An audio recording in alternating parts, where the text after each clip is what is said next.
ঘড়িয়াল স্টেশনের মতো জায়গায় এরকম হতে পারে আমি জীবনে ভাবতেই পারিনি। আমি একা হয়তো ভুল শুনতে পারি, বাট আমার সাথে থাকা আরো দুটো মানুষও ভুল শুনবে এটা তো হতে পারে না।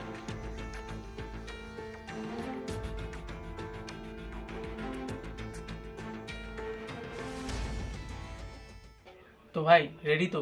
আজকে আমারই সাথে ঘটে যাওয়া একটি ঘটনা তোমাদের সাথে শেয়ার করব। ঘটনাটা ঘটেছিল এই কিছুদিন আগে। ইস্ট বেঙ্গলের সেদিনকে হোম ম্যাচ ছিল। আমি এবং আমার বন্ধুরা গেছিলাম সেই ম্যাচটি দেখতে। ইস্ট বেঙ্গলের এখন হোম ম্যাচ হলে মোটামুটি সবকটাই আমরা কভার করার চেষ্টা করছি। পাঞ্জাবের সাথে খেলা ছিল, 0-0 খেলাটা হলো। 10:30টার সময় খেলা ফেলা শেষ হয়ে গেছিল। তারপর ওই আমরা বাড়ি ফেরার চিন্তা ভাবনাটা করলাম, কিন্তু আগের কি হতো ওই যে আমরা মেট্রো করে আর কি ফিরে যেতে পারতাম, 10:30-9:00 ছিল। হ্যাঁ, কিন্তু এখন সেটা আর কি বন্ধ করে দিয়েছে। তো প্রবলেম হচ্ছিল আমাদের। আমরা ওই যুব ভারতী থেকে হেঁটে হেঁটে ঠিক করলাম যে উল্টোডাঙ্গা চলে আসবো, কারণ বাসে যেইভাবে আর কি মানুষজনরা আসছে ও দেখে মনে হচ্ছে খেলা দেখতে যাচ্ছি নাকি মরতে যাচ্ছি। মানে বললে বিশ্বাস করবেন না, বাসের পেছনে যাচ্ছে মানে বাসের আর কি ওই পেছনের জানলা ফানলা ধরে ধরে মানে মানুষজনরা যাচ্ছে। তো ওইভাবে আর কি গিয়ে লাভ নেই, আর অত রাত্রিরে মানে অটোটাও অ্যাভেলেবেল নেই। হ্যাঁ, ডার্বি টার্বি হলে ব্যাপারটা আলাদা ছিল, তাহলে হয়তো থাকতো। মানে যে কোনো ইস্ট বেঙ্গলের খেলা হোক বা মোহনবাগানের খেলা হোক, মানে সিঙ্গেল যেগুলো ম্যাচগুলো হচ্ছে সেগুলোতে আর কি অটো ফটো ওরকম অ্যাভেলেবেল থাকে না। তো আমরা মোট 4 জন আসছিলাম যুব ভারতী থেকে ওই বিধাননগরের দিকে। তো আমরা ডিসকাসও করছিলাম যে এই আমরা চ্যানেলটা খুললাম, যে আর কি হতে পারে, চ্যানেলটা নিয়ে আমরা কি ভাবছি, কি করব। তো যাই হোক, আমরা তারপরে হচ্ছে ওই বিধাননগর থেকে রিটার্ন করেছি 3 জন, কারণ আমাদের যে হচ্ছে বন্ধুটা ছিল ওর যেন বাড়ি কোথায় ছিল, যাদবপুরে বাড়ি ছিল। ও শিয়ালদা গেছিল, শিয়ালদা থেকে বাড়ি গেছিল। হ্যাঁ, ওই ঘন্টু বলে একটা ছিল ছেলেটা, ওর বাড়ি ছিল যাদবপুর। লাস্ট ট্রেন যেটা রানাঘাট লোকাল, ওই রানাঘাট লোকালটা ধরেছিলাম। হ্যাঁ, তো আমাদের কটায় পৌঁছালো ওখানে? 12টা 12:30 বেজে গেছে। হ্যাঁ, 12টা 12:30 বেজে গেছে আমাদের ফিরতে ফিরতে বেলগুড়িয়াতে। আর শীতকালে রাত, বুঝতেই তো পারছেন, লোকজন ছিলই না। এবার পেয়েছে খুব জোরে খিদে। ও তখন ওর দাদা বললো যে ওইখানে ঘুগনি, হ্যাঁ, তো ঘুগনি ভালো করে, চল একটু দেখি ঘুগনি পাওয়া যায় কিনা। তো আমরা খেয়ে দে তারপরে সামনের দিকে একটু এগিয়ে এলাম, আর ওর দাদা হচ্ছে অনলাইনে পেমেন্ট করছিল। ঠিক আছে, এবার আমরা দেখছি যে অ্যানাউন্স করলো একটা ট্রেন আসছে, কি নৈহাটি লোকালটা আসছে, ওটা শিয়ালদা যাবে।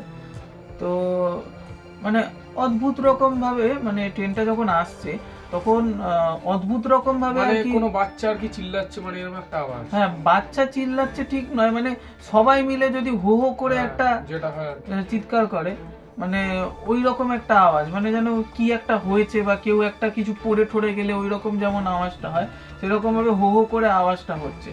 ঠিক আছে, তো আমরা দেখলাম, আমি ভাবলাম যে মানে খেলা অ্যাকচুয়ালি দেখো, আমরা যদি ডার্বি ফার্বি বা এরকম কোনো বড় উত্তেজক ম্যাচ হয় তাহলে হয়তো ইস্ট বেঙ্গল সমর্থক বা মোহনবাগান সমর্থকরা এরকম হো হো হো হো করে আসতে পারে, কিন্তু এইটার তো ব্যাপারটা সেরকমই নয়। আর যাচ্ছে অবশ্যই মানে তোমার হচ্ছে শিয়ালদার দিকে, সুতরাং মানে ওই হওয়ারও সম্ভাবনা খুবই কম। তো আমরা দাঁড়িয়ে যাই মানে জিনিসটা দেখার জন্য।